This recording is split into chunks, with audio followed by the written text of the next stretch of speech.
Şeyh Ahmet Yasin Hazretleri diyor ki, tarih tekerrürden ibarettir. Hz. Muhammed sallallahu aleyhi ve sellem zamanında yaşanan olaylar, Hz. Mehdi aleyhisselam zamanında da yaşanacaktır. Hepimiz biliriz ki okullar ve mekteplerde ilk öğretilen sözlerden bir tanesi tarih tekerrürden ibarettir diye.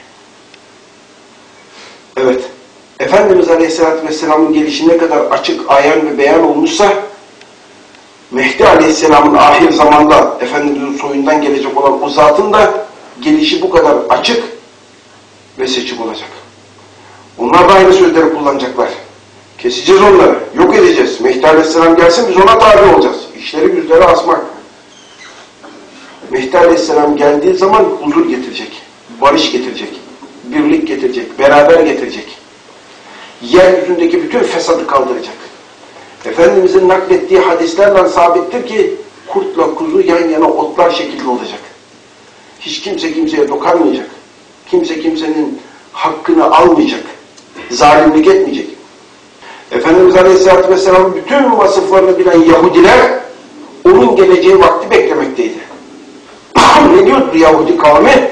Ne zaman aralarında düşmanlık olsa yakın zamanda bir peygamber gelecek. O peygamber gelsin, biz ona tabi olacağız. Tabi olduğumuz vakit hepinizin kellesini keseceğiz. Ad kavmini, Semud kavmini nasıl rezil ettilerse, nasıl onları yok ettilerse biz de sizi yok edeceğiz diyorlardı. İşte bugün ahir zamanda son günlerde bütün alametleri çıkmış bir şekilde Mehdi Aleyhisselam zuhur edecek.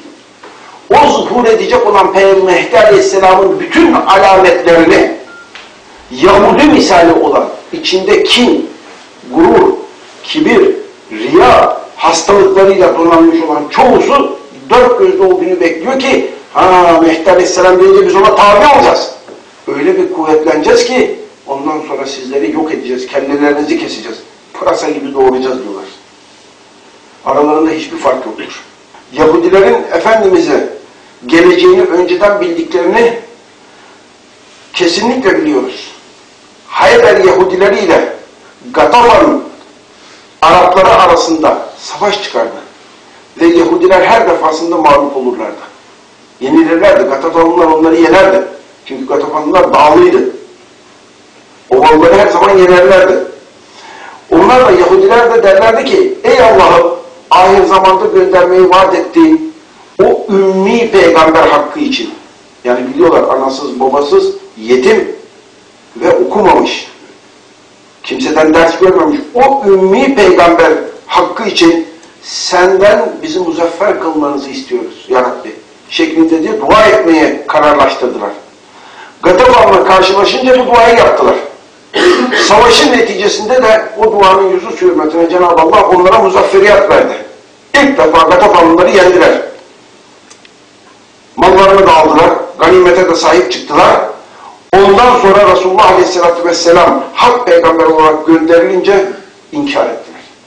Biz onu kabul etmeyiz, bizim istediğimiz peygamber bu değildi dediler. Mehdi Aleyhisselam'ın zuhuratı da aynı olacak. Herkesin kafasında bir Mehdi var. Herkes onu bekliyor. 10 kişi şunu bekliyor, 20 kişi bunu bekliyor, 100 kişi şunu bekliyor, 500 kişi bunu bekliyor.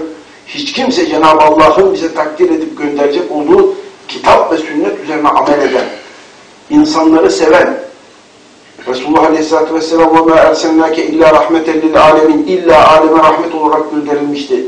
Onu bu şekilde temsil edecek bir Mehdi Aleyhisselam beklemiyor.